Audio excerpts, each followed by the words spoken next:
오늘 우리가 함께 할 공부는 십과인데요. 십과 두 번째 시간입니다.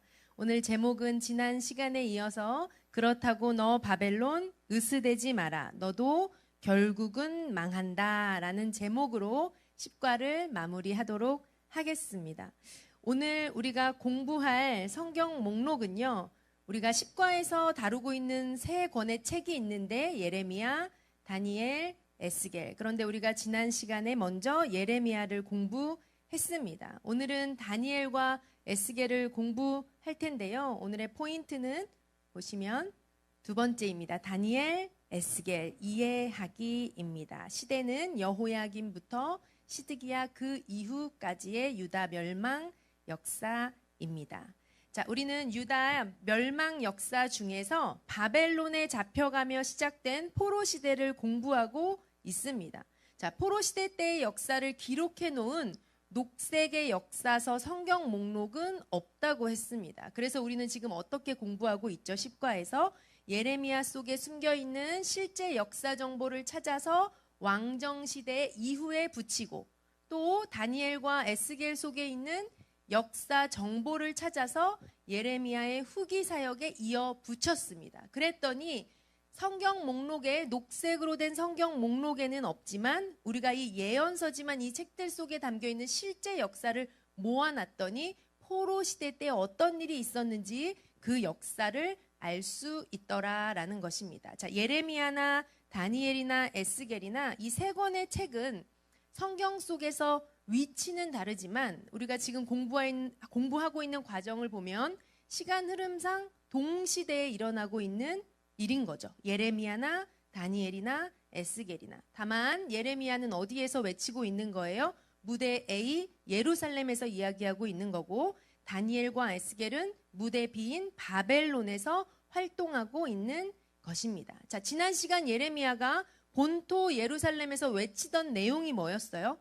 하나님 나라 이제 망하고 끝이다 이런 메시지가 아니었죠. 뭐였죠? 하나님 나라 망하는 거 아니다. 잠시 벌받는 것이다. 반드시 하나님 나라는 회복될 것이다. 이런 메시지를 외쳤습니다. 자, 그렇다면 동일한 때에 다른 무대이지만 하나님께서 다니엘과 에스겔을 통해서 말씀하고 싶은 것도 예레미야의 메시지와 동일하겠죠. 이런 생각을 가지고 우리가 오늘 다니엘과 에스겔을 공부했으면 좋겠습니다. 자, 유다 말기의 역사 성경은 두 무대를 지금 동시에 비추고 있습니다. 무대 A 예레미야가 쭉 활동했고 무대 B에는 바벨론 포로로 끌려간 다니엘과 에스겔이 있습니다. 우리가 지난 시간 무대 A에 초점을 맞추었다면 오늘은 무대 B 바벨론 땅으로 가서 무슨 일이 일어나는지 공부해 보도록 하겠습니다. 워크북 143페이지 보시면요. 오늘 우리가 첫 번째로 공부할 책은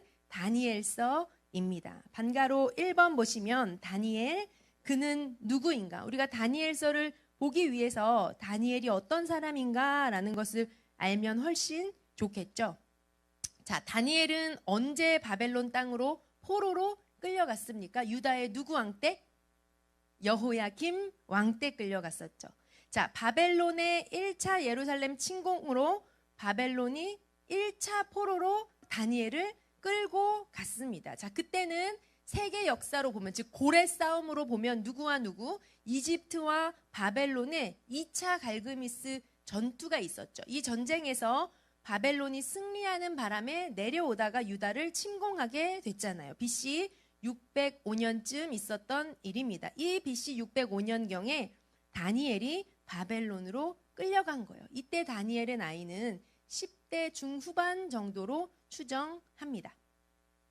우리가 북이스라엘을 멸망시켰던 아수르의 정책은 이방 민족들을 끌어다가 그 민족의 섞는 정책, 혼합 정책이었죠. 그래서 단일화를 없애서 반역이 일어나는 것들을 제지하려고 그런 정책이었다면 바벨론의 정책은 정복한 국가의 유능한 인재들을 뽑아다가 자신의 궁으로 즉 바벨론 땅으로 데려가서 훈련시켜가지고 써먹는 이런 정책이었다고 생각하면 됩니다. 즉 정복 국가의 유능 인재들을 데려가서 교육시켜서 자기 나라를 위해 일하도록 한 거죠. 즉 포로 중에 인재들을 뽑아서 바벨론화 교육을 받게 한 거였습니다. 자, 느부갓네살 왕 때 끌려온 다니엘은 이렇게 바벨론 왕궁에서 교육과 훈련을 받으면서 그 나라에서 높은 자리에서 활동을 하게 됩니다. 자, 그 과정이 있는데요. 우리 다니엘서 1장 가서 성경을 조금 보도록 하겠습니다. 다니엘서 1장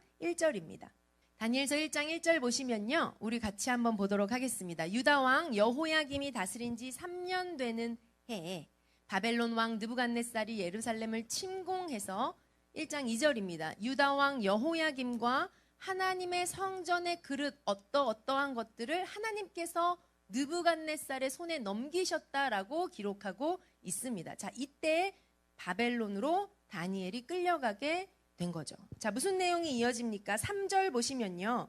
자, 이스라엘 자손 중에서 왕족과 귀족 및 몇 사람, 4절, 흠없고 용모가 아름다우며 모든 지혜를 통찰하며 지식에 통달하며 학문에 익숙하여 왕궁에 설만한 소년을 데려오게 하였고 그들에게 갈대아 사람, 여기서 갈대아는 바벨론 땅을 얘기하고 있습니다. 자, 바벨론 학문과 언어를 가르치게 하였고 또 5절에 뭘 했습니까? 왕이 지정하여 그들에게 왕의 음식과 그가 마시는 포도주에서 날마다 쓸 것을 주면서 3년 동안 훈련시켰다라는 거예요. 왜 뭐 하려고요? 나중에 왕 앞에 서게 하려고, 왕 돕는 일 시키려고. 자, 그런 가운데 누가 있었냐? 6절 보시면 유다 자손 다니엘과 하나냐와 미사엘과 아사랴가 있었다. 즉 다니엘과 세 친구가 이렇게 유능한 인재로 뽑혀서 아마 훈련을 받고 있었겠죠. 7절 보시면요. 이 사람들은 어떻게 했느냐? 이름을 바꾸죠. 이 다니엘과 세 친구의 이름을 바꿉니다. 어떤 식으로? 바벨론식으로 바꿔요. 뭐죠? 정체성. 자기네 음식 먹이고 이름 바꾸고 이러면서 정체성을 이 어린 나이부터 심는 거예요. 어떤 식으로? 바벨론화 되도록. 이게 바벨론의 정체이었어요. 그런데 이때 다니엘이 이렇게 얘기합니다. 8절 보시면요. 나는 뜻을 정하여 왕의 음식과 그가 마시는 포도주로 자기를 더럽히지 아니하리라 라고 이야기합니다. 자, 이걸로 보아서 뭘 알 수 있습니까? 음식과 포도주로 나 자신을 더럽히질 않기 원한다. 이걸로 뭘 알 수 있어요? 첫 번째, 다니엘은 하나님의 말씀을 알았어요. 어떤 음식을 먹어야 하고 먹으면 안 된다는지 어떤 게 더러워지는 건지를 알고 있었습니다. 두 번째는 뭐예요? 알고 있었을 뿐만 아니라 그 말씀에 순종하는 믿음이 있었습니다. 한번 생각해 보세요. 지금 다니엘의 입장은 포로 신분이잖아요. 포로로 잡혀와서 지금 훈련받고 교육받고 있는 거라는 거죠. 그런데 그런 때에 포로가 주는 대로 먹어야지 무슨 자기가 이거는 먹겠고 이건 안 먹겠고 이럴 상황이 아니잖아요. 어쩌면 이 욕으로 목숨을 잃을 수도 있는 상황이 올 수도 있었겠죠. 그럼에도 다니엘은 하나님 앞에 뜻을 정했다라고 기록하고 있습니다. 유다 말기에 나라가 멸망의 과정을 거치는 혼란스럽고 어지러운 때에도 이런 샘물과 같은 아이가 있었다라는 거죠. 다니엘서 17절 보시면요. 1장 17절. 다니엘은 이후에 하나님이 이 내 소년에게 학문도 주시고 모든 서적도 깨닫게 하시고 지혜도 주시니 다니엘은 모든 환상과 꿈을 깨달아 알더라. 20절 보시면요. 왕이 그들에게 모든 일을 묻는 중에 그 지혜와 총명이 온 나라 박수와 술객보다 10배나 나온 줄을 아니라 라고 얘기하고 있습니다. 자, 이후에 다니엘은 이 하나님이 주신 능력으로 느부갓네살 왕의 꿈을 해석해 줌으로써 바벨론 왕궁에서 엄청나게 높은 자리를 차지하고 활동하게 됩니다. 즉 고위공직자 같은 거였죠. 다니엘 포로 이후에 2차로 유다의 여호야긴 왕이 포로로 바벨론으로 끌려오는데요. 이 바벨론 정부가 이 여호야긴 왕에게 선대해줘요. 명예롭게 대우해준단 말이죠. 그런데 그 영향력 또한 다니엘 때문이 아니었을까라고 생각해 볼 수가 있습니다. 1장 21절 보시면요. 성경은 이렇게 기록하고 있습니다. 다니엘은 고레스 왕 원년까지 있으니라 라고 다니엘의 활동 시기를 얘기해주고 있습니다. 자, 이 고레스는 바벨론 왕이 아니라 페르시아 왕이거든요. 자, 바벨론은 90년 정도를 유지하다가 페르시아라는 나라에 의해서 멸망하게 됩니다. 그런데 즉 바벨론에서 페르시아로 정권이 바뀐 거잖아요. 정권이 바뀌었음에도 다니엘은 페르시아 정부에서도 인정받고 계속해서 활동하게 되었다라는 거죠. 이 고레스가 바로 나중에 칙령을 내려서 유대인들을 포로 귀환하게 해준 그 고레스 왕이거든요. 고레스의 칙령. 그때도 아마 다니엘이 활동했기 때문에 그 유대인들을 해방시키는 그때에도 여전히 다니엘의 영향력이 있었던 것이 아닐까 생각해 볼 수가 있습니다. 자, 느부갓네살 왕 때가 주전 600년 경이고 고레스 왕 때가 주전 한 530년 경으로 본다면 다니엘은 얼마 동안? 거의 70년 동안을 바벨론과 페르시아라는 두 제국을 거치고 또 여러 왕을 거치면서 높은 위치에서 활동했었던 것입니다. 지난 시간 예레미야가 외쳤잖아요. 바벨론으로 끌려가는 것, 바벨론 포로로 가는 것, 그거 그냥 받아들여라. 하나님이 그 땅에서도 너희를 지켜주실 거야 라는 메시지 있었잖아요. 자, 다니엘을 통해서 이쪽에서 이렇게 일하고 계신 하나님. 그로 인해서 그 말을 들었던 백성들은 바벨론 땅이기는 했지만 하나님의 보호하심 안에 물론 포로이지만 있을 수 있었겠죠. 자, 다니엘서를 조금 더 이해해 보도록 하겠습니다. 자, 1번 보시면요.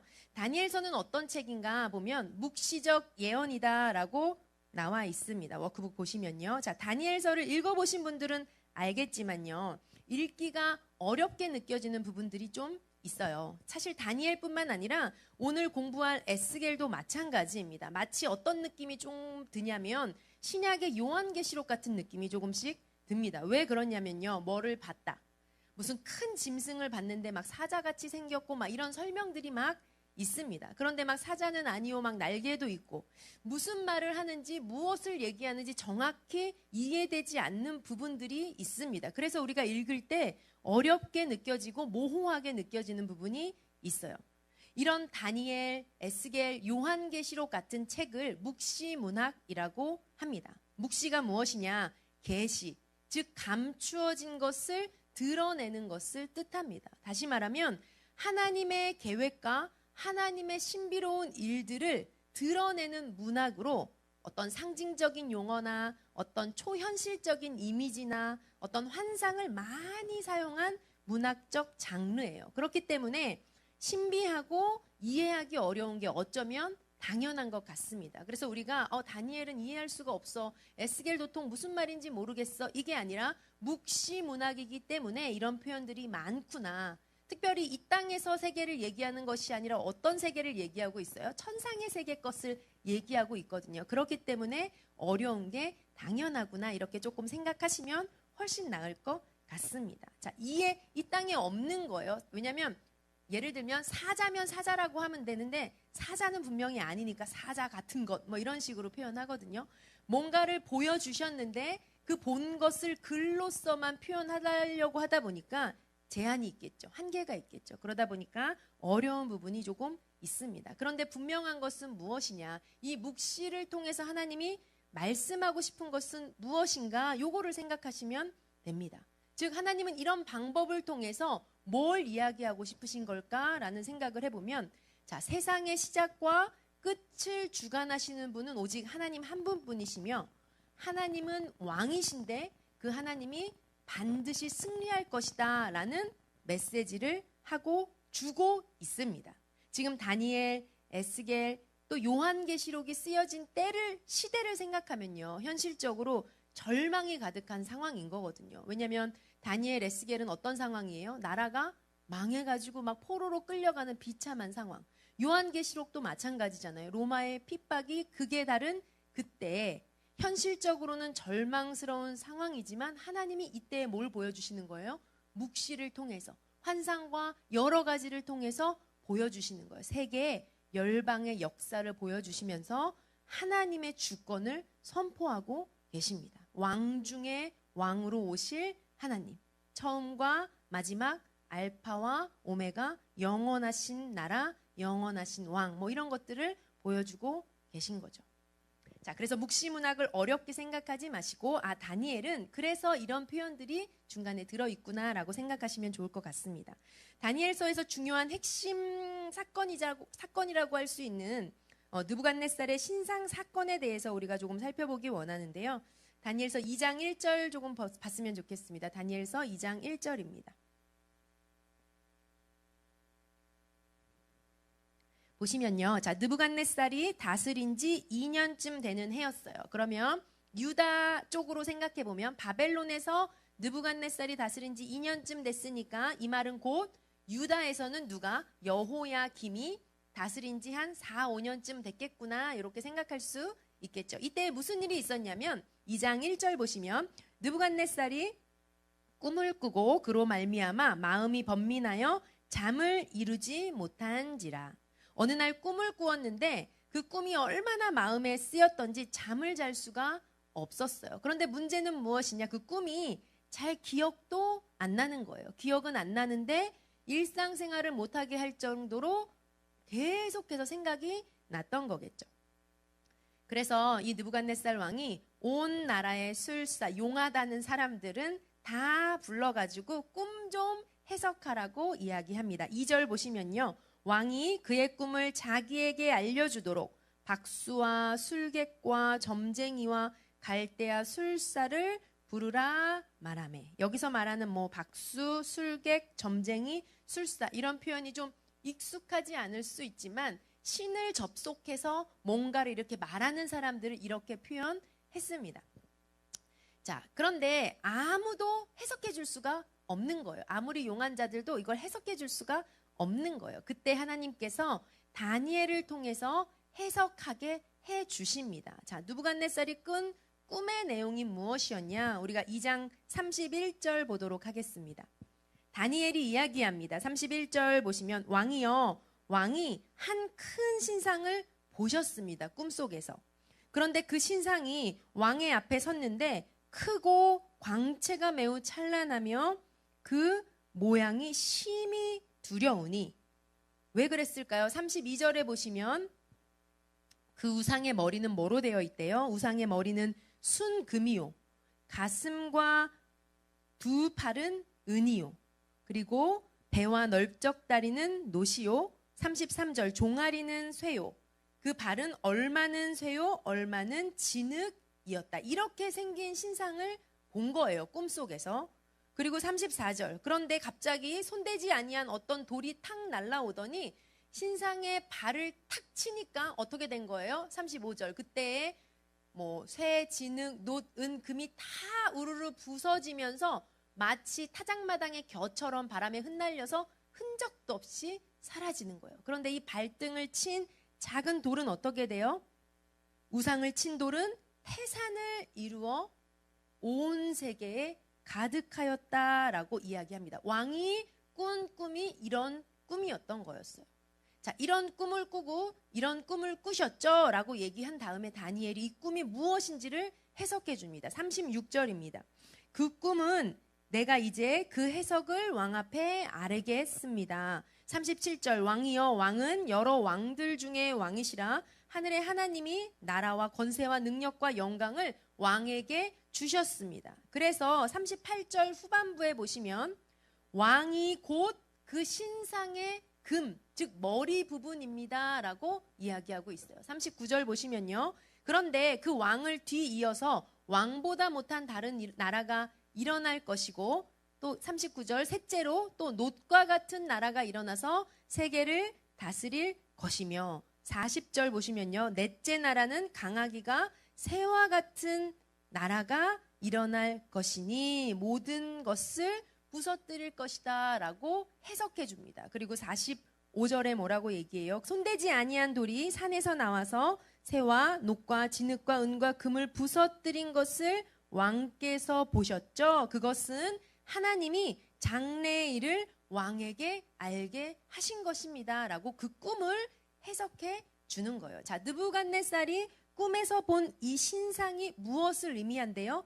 장래의 일을 알게 해주시는 거래요. 어떤 장래의 일이 일어나는 거예요? 금, 은, 놋, 철로 이어진 신상. 이것은 무엇이다? 앞으로 일어날 세계 제국의 역사를 말씀하는 것입니다. 화면을 한번 보시면요. 자, 느부갓네살 왕이 꾼 꿈이 이런 꿈이었어요. 커다란 한 신상을 보았는데 머리는 금으로 되어 있었어요. 그런데 다니엘이 해석해 줍니다. 왕이시여, 이 머리는 곧 왕이 지금 이 머리, 즉 바벨론, 느부갓네살 왕이 지금 이 머리 금, 이 부분을 얘기하고 있는 거예요. 지금 세상 나라 대표는 바벨론 당신이지요 라고 얘기하는 겁니다. 그런데 이것으로 끝나는 것이 아니라, 자, 가슴과 팔은 뭐로 되어 있었어요? 은으로 되어 있었어요. 그런데 그 다음은 어떤 페르시아, 바사라는 나라가 일어날 것입니다 라는 거죠.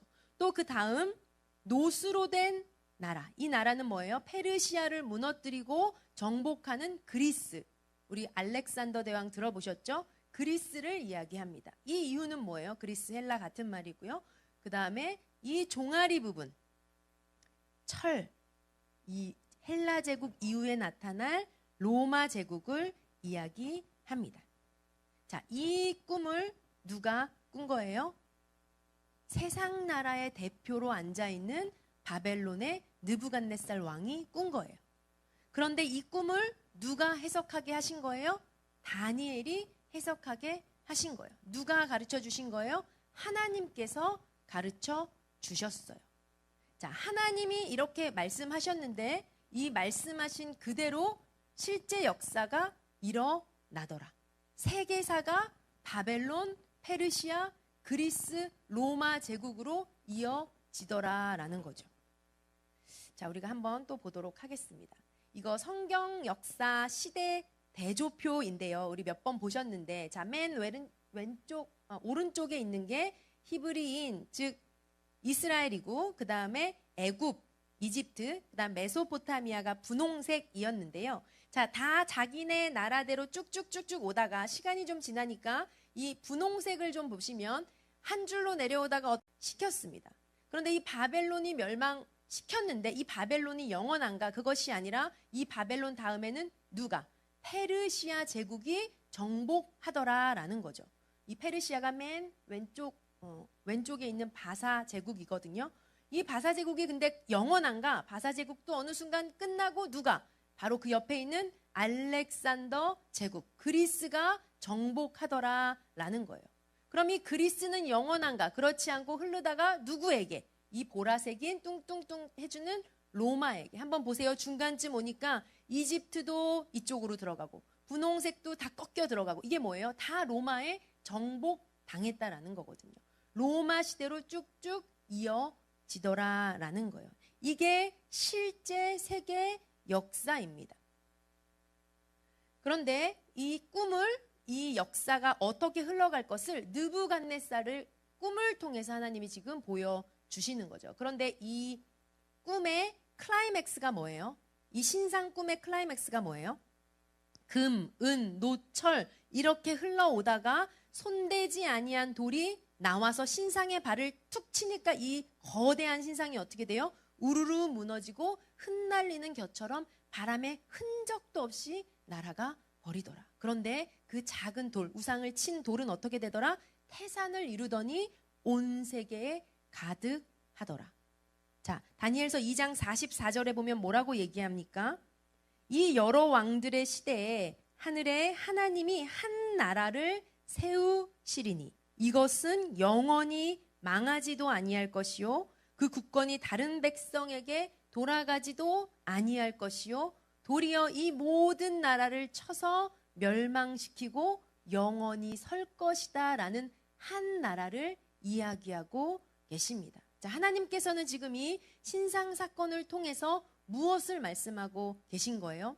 세상 나라 역사, 힘 있는 제국 꿈꾸는 자들이 있겠지만 이런 이방 국가의 흥망성쇠, 임시적이고 제한적이지만 어떤 나라? 하나님 나라는 영원할 것이라는 메시지를 주고 있는 것입니다. 하나님께서 한 나라를 세우실 텐데 이것은 영원히 망하지 아니하는 나라요. 모든 나라를 멸망시키고 오히려 영원히 설 한 나라를 이야기하고 계신다는 거죠. 자, 지금 이것을 누구에게 얘기하는 거예요?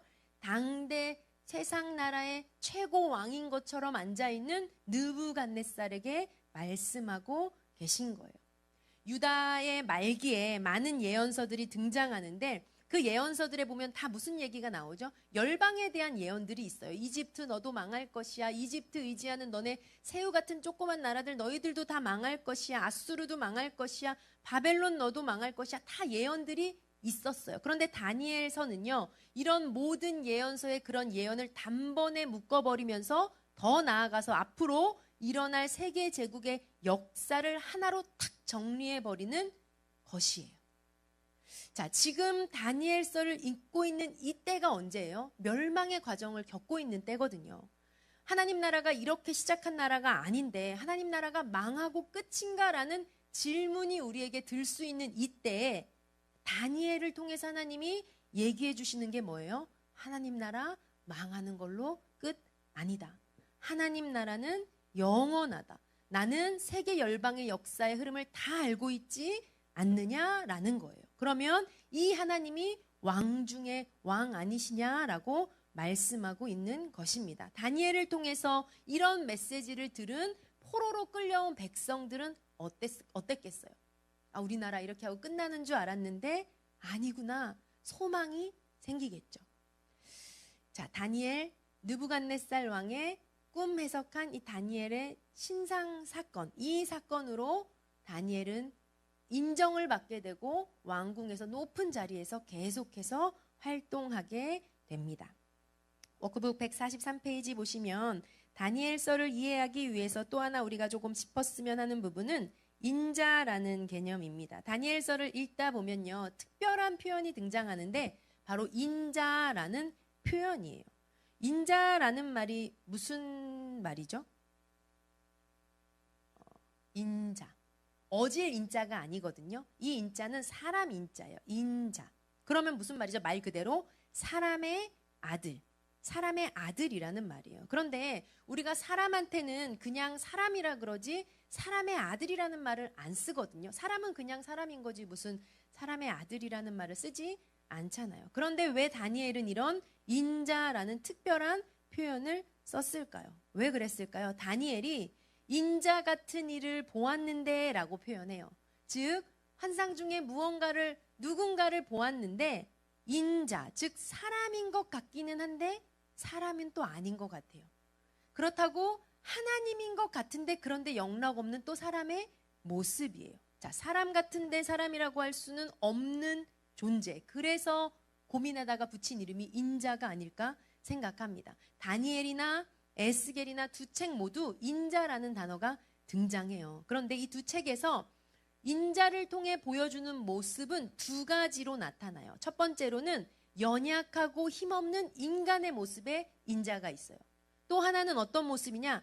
아주 말로 형용할 수 없는 영광스러운 모습의 인자로도 나타나세요. 특별히 이 영광스러운 모습을 설명하는 부분은 마치 요한계시록을 보는 것과 똑같아요. 우리 한번 보도록 하겠습니다. 다니엘서 7장 9절 보시면요. 다니엘이 인자라는 표현을 쓰거든요. 7장 9절입니다.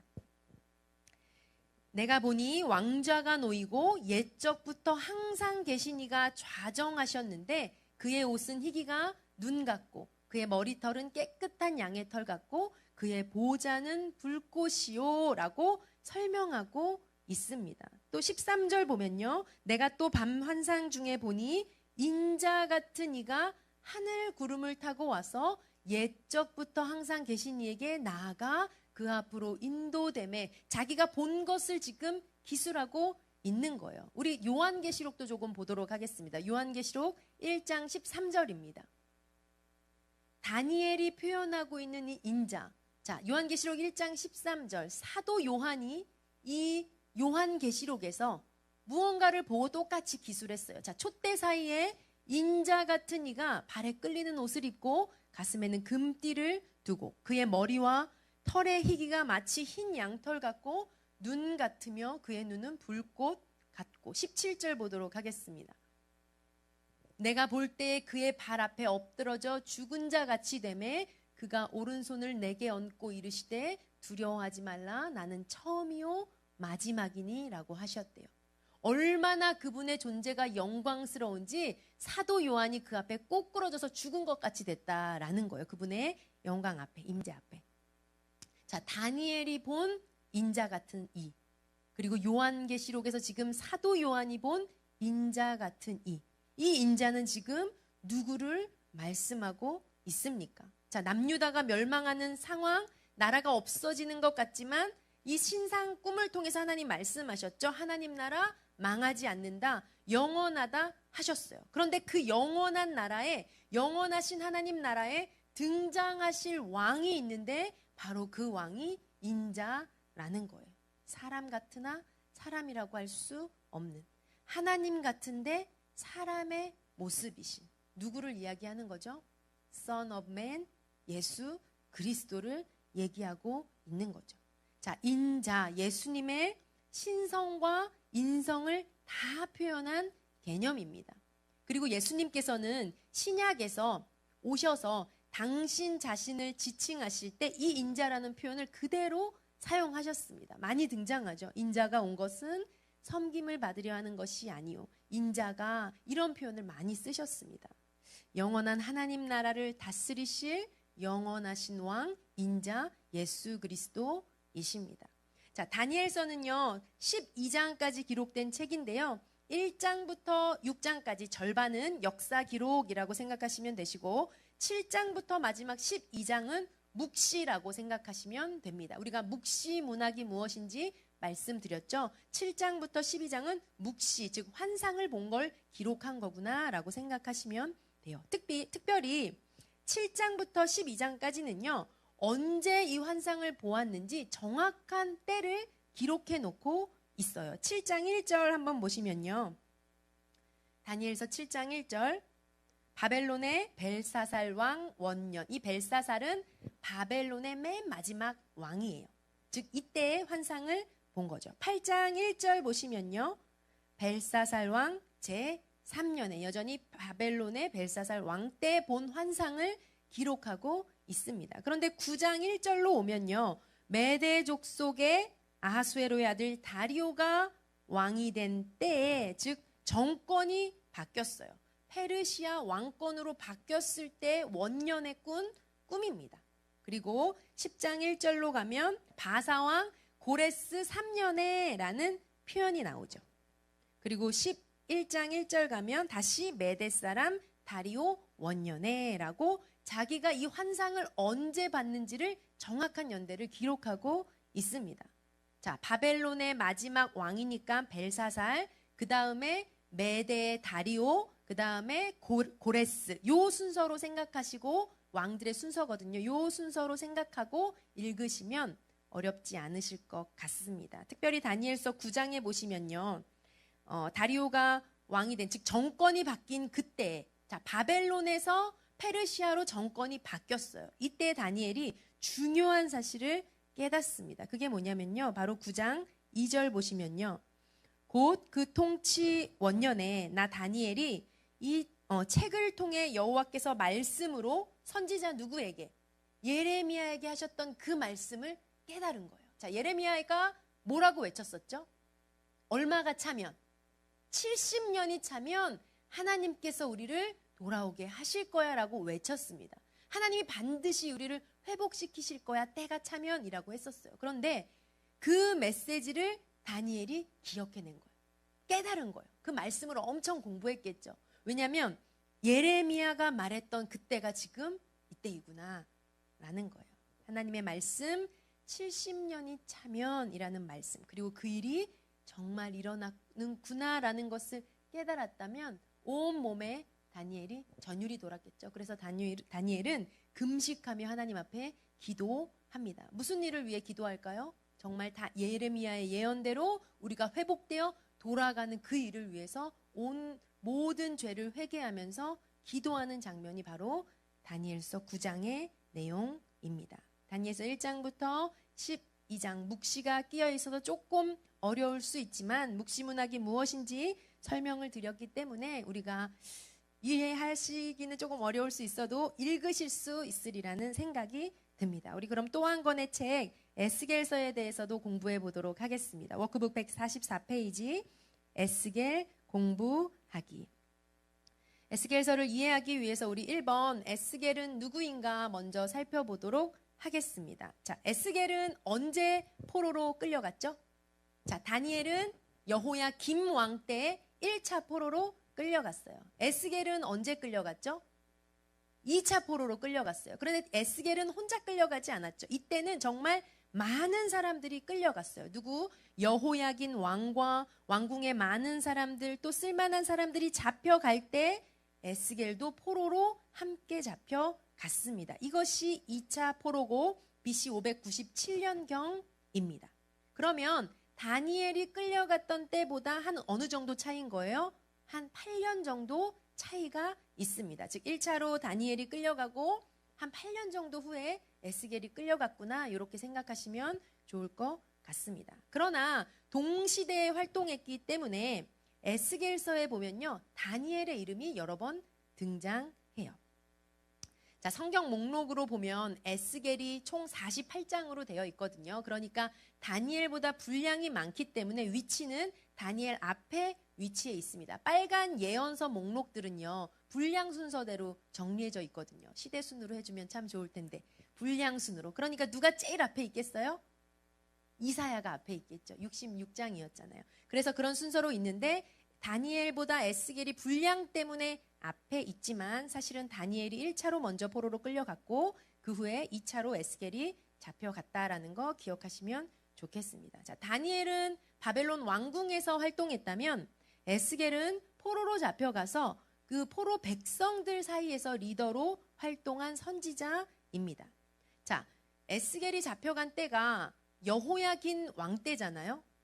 그리고 실제 유다의 멸망은 그로부터 한 11년 후거든요. 그러면 나라가 완전히 멸망한 건 아니잖아요. 그러니까 이 11년이라는 시간 동안 바벨론의 포로로 끌려온 백성들은 자기 나라 고국이 어떻게 될지 엄청 궁금했겠죠. 그렇기 때문에 우리가 지난 시간 보았을 때 어떻게 했어요? 똑똑똑 에스겔을 찾아와서 유다의 장로들이 뭐라고 했어요? 예언 좀 해주세요 라고 했죠. 우리나라가 앞으로 어떻게 될지. 예레미야가 예루살렘에서 말씀을 전하고 있는 것처럼 바벨론에서는 에스겔이 그 역할을 하고 있구나라고 생각하시면 됩니다. 그러나 바벨론이나 예루살렘이나 즉 유다에 남아있는 백성이나 바벨론으로 포로로 끌려온 백성이나 하나님께서 하시는 말씀은 당연히 동일하겠죠. 자, 에스겔의 내용 우리가 조금 살펴보도록 하겠습니다. 첫 번째는 양가로 1번 연대에 대해서입니다. 언제 어떤 시기를 얘기하고 있는가? 우리가 지난 시간에도 보았지만 에스겔서 1장 2절을 보시면요. 에스겔이 기록을 시작하고 있으면서 어떻게 시작하냐면 1장 2절에 여호야긴 왕이 사로잡힌 지 5년 그달 초 닷세라라고 기록하고 있어요. 즉 에스겔은 지난 시간에도 말씀드렸지만 누가 여호야긴 왕이 포로로 잡혀오던 때를 기준점으로 삼고 그때를 포로 원년 삼아서 정확한 날짜, 달, 연대를 여러 번 기록하고 있습니다. 순서적으로는 조금 왔다 갔다 하는 부분이 있지만 대체로 시대 순으로 정리되어 있어서 예레미야처럼 복잡하지는 않습니다. 자, 여호야긴 왕과 같이 끌려왔기 때문에 이 여호야긴 왕을 원년 삼아서 기준 삼아서 기록하고 있다. 자, 질문을 하나 던지면 여호야긴 왕 때 바벨론으로 끌려온 거잖아요. 자, 여호야긴 왕이 바벨론 포로로 끌려왔다. 그러면 우리는 뭐가 생각나야 돼요? 지금 유다에는 누가 왕인 거죠? 막 요시야 막 이러면 안 되죠. 자, 여호야긴이 바벨론으로 끌려왔다. 그러면 지금 유다의 왕은 누구다? 유다의 맨 마지막 왕 시드기야가 왕인 거죠. 우리가 지난 시간 공부할 때 이 시드기야가 몇 년을 통치했어요? 11년을 다스렸어요. 그리고 나서 유다가 완전히 멸망했어요. 그러면 지금 1장 2절에 여호야긴 왕이 사로잡힌 지 5년째라고 했으면 유다는 멸망한 상태예요? 아니에요? 아직 안 한 거죠. 자, 아직 나라가 망한 때가 아니구나. 이것을 우리가 이 기준으로 생각해 볼 수가 있습니다. 자, 에스겔의 메시지는요. 예루살렘이 멸망 전후로 완전히 나뉘는 것을 알 수가 있어요. 자, 지금 끌려왔을 때는 아직 멸망한 상태가 아니었죠. 그러던 중간에 멸망하게 되거든요. 그렇기 때문에 예루살렘 멸망을 중심에 놓고 그 전과 그 후의 메시지가 분위기가 다릅니다. 자, 멸망 이전에는 무슨 얘기를 해요? 왜 멸망하는지. 유다의 불순종과 심판과 경고의 메시지를 하고 있었어요. 그러나 예루살렘이 멸망한 후에는 에스겔은 희망의 예언자가 되어가지고 멸망으로 끝나지 않을 거야. 회복의 메시지로 백성들을 위로합니다. 자, 다니엘서의 환상의 주제가 신상이었다면 에스겔서의 환상의 주제는 중심에는 성전이 있습니다. 지난 시간에도 우리가 에스겔 4장을 보면 하나님께서 에스겔 통해서 어떻게 설명해 주세요? 유다가 멸망할 것인데를 어떻게 표현해 주세요? 성전을 중심에 두고 표현해 주세요.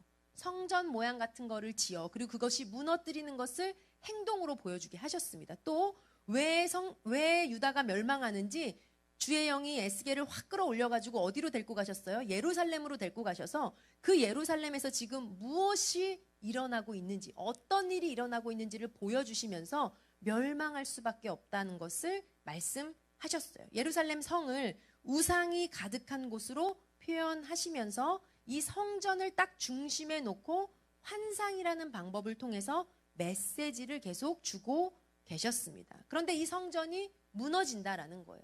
이 성전이 무너진다, 이것은 무슨 의미죠? 하나님의 백성들은 하나님의 통치받기를 거부했고 하나님은 그렇기 때문에 더 이상 그들 가운데 왕으로 계실 수 없다라는 의미예요. 그래서 에스겔이 성전을 중심에 놓고 성전이 무너질 것이야 라고 말하는 것은 바로 뭐다? 하나님이 심판하신다라는 의미입니다. 그런데 성전이 무너지는 것으로 끝인가? 그건 아니라는 거죠. 에스겔의 메시지는 뭐예요? 성전이 무너지고 끝인가? 그렇지 않다. 심판하시나 구원하신다. 즉 회복될 것을 이야기합니다. 그러면 성전을 중심에 놓고 예언하고 있는 에스겔은 회복의 메시지를 어떻게 전할까요? 바로 에스겔은 회복의 상징도 바로 성전으로 표시하고 예언하고 있습니다. 이 성전이 어떻게 되는 거예요? 무너졌던 성전이 새롭게 재건될 것을 보여주는 거예요. 어떤 방법을 통해서? 환상이라는 방법을 통해서 말씀해주고 있는 것입니다. 새로운 성전이 세워질 것이며 예루살렘의 성읍에 회복될 것을 보여주면서 멸망으로 끝나지 않고 회복될 것이라는 메시지로 백성들을 위로하고 있습니다. 우리 에스겔서 40장 가서 보도록 하겠습니다. 에스겔서 40장 보시면요. 40장 1절입니다. 에스겔이 이렇게 얘기하죠. 우리가 사로잡힌 지 25째 해, 시간이 많이 지났네요. 자, 이때는 예루살렘이 멸망한 때예요? 안 한 때예요? 멸망한 이후입니다. 이때 성이 함락된 후 14째 해에 여호와의 권능이 임하여 나를 데리고 이스라엘 땅으로 또 데려가셨어요. 그러면서 뭘 보여주시는 거예요? 2절에 보시면요. 이스라엘 땅에 이르러서 거기에서 한 성읍 같은 형상을 보여주세요. 3절 보시면요. 나를 데리시고 거기에 이르시니 모양이 녹같이 빛난 사람이 한 명 서 있는데 손에 뭘 들고 있어요? 삼줄과 측량하는 장대를 가지고 문에 서 있더라. 자, 멸망 전에는 뭘 보여주셨어요? 환상을 통해서 성전이 무너질 것을 보여주셨어요. 그런데 지금 멸망 이후는 끌고 다니면서 한 사람을 보게 하시면서 이 사람 손에는 뭐가 들려 있어요? 측량하는 막대기와 줄을 가지고 다니면서 뭐 하는 거예요? 에스겔을 끌고 다니면서 새롭게 줄을 재고 측량하고 다시 세워질 것에 대해서 보여주고 있습니다. 40장부터 이 뒤로 이어지는 장의 소제목들을 보시면요. 새로 지어질 성전의 부분 하나를 얘기하고 있어요. 뭐 동쪽 향한 문, 바깥 뜰은 어떻고 안쪽 문은 어떻고 지금 그 환상 중에 본 그 사람이 측량줄을 들고 에스겔을 데리고 다니면서 보여주시는 거예요. 그러면서 뭐 성전의 문은 어떻고 지성소는 어떻고 성전 면적, 내부, 성전의 문, 제사장의 방 이런 표현들이 계속 등장하고 있습니다. 뭐예요? 새롭게 세워질 예루살렘, 새 성전, 그리고 지성소, 이런 성전 건축의 청사진, 다시 세워질 성전을 보여주시면서 그리고 이 성전에는 여호와의 영광이 가득할 것이다 라고 이야기하고 있습니다. 자, 지난 시간 우리가 에스겔을 통해서 무엇을 보았죠? 왜 멸망할 수밖에 없는지, 그 멸망의 이유들을 보여주었다면 마치 반전처럼 멸망한 이후에는 성전이 새롭게 재건될 것을 환상을 통해서 보여주고 계십니다. 에스겔서의 중요한 주제가 그 환상의 중심에 성전이 있다고 그랬잖아요. 이 성전이 재건될 것이라는 것을 보여주는 의의가 무엇일까요? 즉 성전이 재건된다, 이 사실이 의미하는 것은 무엇일까요? 자, 예루살렘 성전은 그냥 어떤 이 단순한 건물 하나를 얘기하는 것은 아니잖아요. 이스라엘의 역사 속에서 성전이 갖는 의미는 아주 특별했잖아요. 자, 성전하면 뭐가 생각나세요?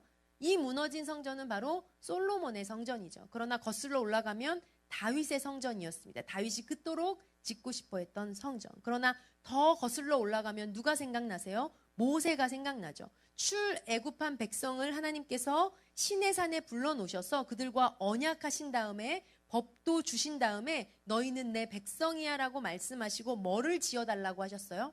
성막을 지으라고 하셨어요. 그 성막의 의미가 뭐였죠? 왜 성막을 지으라고 하셨죠? 나의 백성인 너희와 내가 이제 함께 하겠다라는 의미로 내가 이 성막 안에 들어와 거하겠다, 즉 임재하겠다라는 의미였습니다. 그래서 성막을 다 만들어서 봉헌하는 날 그 성막 위에 쉐카이나 구름, 영광의 임재의 구름이 떴잖아요. 즉 성전, 성막이 의미하는 것은 무엇이죠? 하나님의 임재입니다. 이 성막이 솔로몬의 성전으로 완성된 거죠. 예루살렘 성전인 거죠. 그런데 지금 이 예루살렘 성전이 무너져 버린 거예요. 성전이 무너진 거예요. 그럼 뭐가 무너진 거예요? 건물이 무너졌다가 아니라 하나님의 통치와 하나님이 거하시는 통치 좌소와 하나님이 임재하시는 곳이 무너진 것이죠. 그러면 이 성전이 무너진 상태로 성경이 끝나면 되겠어요? 안 되겠어요?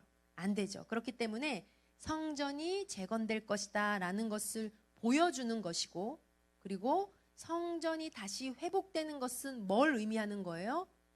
하나님 나라가 다시 시작될 것이다 라는 것을 말씀해주고 계신 것입니다. 즉 하나님의 통치가 다시 시작된다.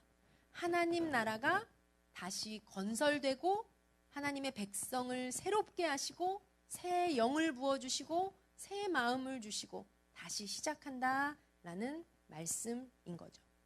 워크북 144페이지 보시면 성전 재건 예언의 의의가 무엇인가, 동그라미 1번 새 언약을 세우시는 거예요. 우리 에스겔서 16장 보도록 하겠습니다. 16장. 에스겔서 16장 60절 보시면요. 뭐라고 얘기하고 있습니까? 그러나 내가 너희 어렸을 때에 60절입니다. 그러나 내가 너희 어렸을 때에 너와 세운 언약을 기억하고 너와 영원한 언약을 세우리라. 62절 보시면 내가 내게 내 언약을 세워 내가 여호와인 줄 내게 알게 하리니 라고 새 언약을 세우세요. 자, 새 언약만 세우시는 것이 아니라 또 뭘 하시는가? 새 국민을 만드실 것을 환상을 통해 보여주십니다. 동그라미 2번 새 국민을 만드심. 에스겔서 37장 가서 보도록 할까요? 에스겔서 37장입니다. 37장 1절. 우리가 잘 아는 환상이죠. 에스겔서의 유명한 환상입니다. 근데 이 마른 뼈가 살아는 이 환상이 의미하는 것이 무엇입니까? 여호와께서 1절 보시면 권능으로 임재하시고 그의 영으로 나를 데리고 가서 골짜기 가운데 두셨는데 거기에 뭐가 가득해요? 뼈가 가득한 거예요. 자, 3절 보시면요. 그가 내게 이르시되 인자야 이 뼈들이 3절 보시면요. 인자야 이 뼈들이 능히 살 수 있겠느냐 물어보세요. 자, 5절 보시면요. 주 여호와께서 이 뼈들에게 이같이 말씀하시기를 내가 생기를 너희에게 들어가게 하리니 너희가 살아나리라 하십니다. 7절 보시면요. 이에 내가 에스겔이 명령을 따라 대언하니 대언할 때에 소리가 나고 움직이며 이 뼈 저 뼈가 들어맞아 뼈들이 서로 연결되더라. 8절입니다. 또 내가 보니 그 뼈에 힘줄이 생기고 살이 오르며 그 위에 가죽이 덮이나 그 속에 생기는 아직 없더라. 9절입니다. 인자야 너는 생기를 향하여 대언하라. 생기에게 대언하여 이르기를 주 여호와께서 이같이 말씀하시기를 생기야 사방에서부터 와서 이 죽음을 당한 자에게 불어서 살아나게 하라 하셨다. 10절 보면요. 이에 내가 그 명령대로 대언하였더니 생기가 그들에게 들어가매 그들이 곧 살아나서 일어나 서는데 극히 큰 군대를 이루더라. 에스겔을 사로잡아 뼈들이 널려있는 골짜기에 놓으시고 이 마른 뼈들이 어떻게 되는 것을 보여주시는 거예요. 생기를 얻어서 큰 군대로 일어나는 환상을 보여주시는 거예요. 이런 날이 올 것이다 라는 거예요. 하나님의 백성, 하나님 나라의 백성이 이렇게 일어나서 큰 군대로 일어나서 다시 하나님 나라 싸움을 할 것을 보여주는 것입니다. 마른 뼈의 환상. 자, 성전 재건에 의해 새로운 언약과 새 국민을 만드심이라고 했습니다. 자, 마지막 5번째는요. 이 에스겔 또한 묵시 문학으로 요한계시록적 성격이 있습니다. 에스겔은 성전 재건뿐만 아니라 여러 열방 나라들을 심판하실 하나님이 묘사되어 있어요. 많은 예언서들이 그랬던 것처럼요. 그런데 이런 모든 주제는 결국은 무엇을 얘기하는가? 종말론적 예언을 담고 있습니다. 종말론적 예언이 뭐예요? 하나님 나라가 영원할 것이며, 즉 다시 말하면 지금 왕노릇하고 있는 바벨론, 너가 최고 왕인 것 같지만 너 결국 너도 망한다, 너도 심판이다라는 이런 심판의 메시지를 포함하고 있습니다. 고대 모든 왕들의 역사를 보면요, 왕들은 자기가 얼마나 위대한 왕인지, 자기가 얼마나 대단한 왕인지를 흔적을 남기고 싶어 했던 것을 우리가 볼 수 있습니다. 지금도 많은 박물관에 가면요, 이런 흔적들이 남아 있죠. 그래서 왕궁도 크게 짓고, 왕궁 보좌 곁에는 뭐 지키는 수호신 같은 것도 세워놓고, 왕궁 벽면에는 그림도 그려놓고, 여러 가지 흔적들이 지금도 많이 남아 있습니다. 화면 한번 보시면 이 페르세폴리스라고 한번 들어보셨어요? 페르시아의 왕 다리오 1세가 세운 페르시아의 수도였습니다. 지금은 이제 이란 지역에 남아있는 흔적인 거죠. 고대 도시, 페르시아의 수도. 이 왕궁인 건데요. 이 왕궁 벽에 보면 뭐가 막 그려져 있는데 이게 뭐냐. 이 부분을 보면요. 이게 사람들이 쭉 서 있거든요. 조공을 바치는 거예요. 이 왕에게, 페르시아 왕에게. 이 사람들은 누굴까요? 정복당한 국가의 사람들. 그 나라 사람들이 줄을 쫙 서서 왕으로 인정한다는 거죠. 조공을 바칠 수밖에 없는 그런 상황. 그것을 자신의 업적처럼 이렇게 그려 놓았어요. 자, 여기 보시면 부조라고 하는데 벽에다 이런 그림을 잔뜩 그려놨습니다. 마차에다가 막 싣고 오는 거예요. 여러 가지. 그리고 이런 그림을 보셨는지 모르겠지만 많은 지금도 터키의 박물관 가도 이거 있더라고요. 그리고 영국 대형 박물관 이런 데도 다 있는데 뭐예요? 이런 동물들, 가디언, 영물이라고 해가지고요. 내 왕권은 하늘로부터 왔다 해가지고 왕궁의 입구나 자신의 보좌 옆에 이런 그림들, 이런 형상들을 세워놨습니다. 오른쪽부터 라마수, 해태, 과자 이름 아닙니다. 해태, 용, 이런 거. 뭐예요, 이런 거? 뭘 보여주고 싶은 거예요? 내 왕권, 나 하늘로부터 온 거야. 이런 의미예요. 이 라마수 한번 보세요. 얼굴은 뭐예요? 사람 얼굴이잖아요. 몸은 뭐예요? 황소 같은 몸이에요. 발굽도 황소예요. 그런데 날개가 있어요. 이게 뭐죠? 나는 하늘로부터 인정받은 왕이야. 이걸 보여주고 싶었어요. 신으로부터 내려온 왕권이다. 그런데 그 신이 지금 우리를 보장해 주는 거야. 그리고 그 신이 나를 보호해 주고 있다는 것을 이런 식으로 표현한 거예요. 이 라무스는 사이즈가 얼마나 큰지 우리가 가서 쓰면 여기 얼굴까지도 안 오나? 이 정도로 큰 것들을 왕궁에 세워놨다라는 거죠. 많은 부조들 여전히 박물관에 볼 수가 있습니다. 자, 다니엘, 에스겔, 요한계시록에 왜 그렇게 우리가 이해하기 어려운 이런 보좌, 이런 이상한 짐승들, 동물, 새하늘, 새 땅, 인자, 우리가 알 수 없는 이런 표현들이 많이 등장할까요? 결국은 왕 중의 왕이신, 이런 인간 왕이 아닌 정말 왕 중의 왕이신 하나님을 말씀하고 있는 것입니다. 우리 워크북 145페이지 마무리 읽도록 하겠습니다. 워크북 145페이지 마무리 읽으면서 우리 10과 내용을 조금 정리하도록 하겠습니다. 예레미야와 다니엘과 에스겔을 통해서 우리가 배운 내용은 무엇인가? 자, 본토에서는 나라가 망해가고 있습니다. 여호야긴 왕도 포로로 잡혀와 있습니다. 이런 상황 속에서 진정한 왕이신 하나님은 착잡하십니다. 그러나 차근차근 역사 속에서 정리해 나가시는 하나님은 정확하십니다. 하나, 내 나라 내가 힘이 없어 망하는 거 아니다. 둘, 사명을 감당 못하고 결국은 우상을 섬겼으니 그 죄로 망하는 것이다. 세 번째, 풍요와 다산을 추구하며 살았으니 사회상은 역시 이방 나라와 다를 것 없이 패역했다. 그러니 심판할 수밖에 없다는 것이다. 샘플이 못됐다. 모세와도 약속했던 것 아닌가? 신명기에서. 네 번째, 그렇다고 심판의 도구로 쓴 이집트나 바벨론이나 이방 나라들은 죄가 없고 대단한가? 다섯 번째, 그 나라 자체가 우상의 나라 아닌가? 더 악하지 않은가? 그러므로 그 나라들도 심판을 받고야 만다. 여섯 번째, 물론 점차적으로 망해가는 것이 제국의 역사가 될 것이다. 그래서 내가 바벨론, 페르시아, 헬라, 로마 제국으로 진행될 세계사를 느부갓네살 꿈을 통해 먼저 보인 것이다. 일곱 번째, 그렇게 세계사는 흘러가서 결국은 내 나라만 영원히 남을 것이다. 이것은 세계 종말을 보여주는 묵시로 계시한다. 결국 내 나라만 영원하다. 여덟 번째, 아직은 마지막 종말의 때가 아니다. 그러나 마지막 때 일어날 일을 보여줄 샘플을 미리 예언해 보이겠다. 내 나라 유다가 회복되어 70년 만에 본토로 돌아오는 것을 보면 증명될 것이다. 그렇다고 바벨론 너 으스대지 마라. 왜냐?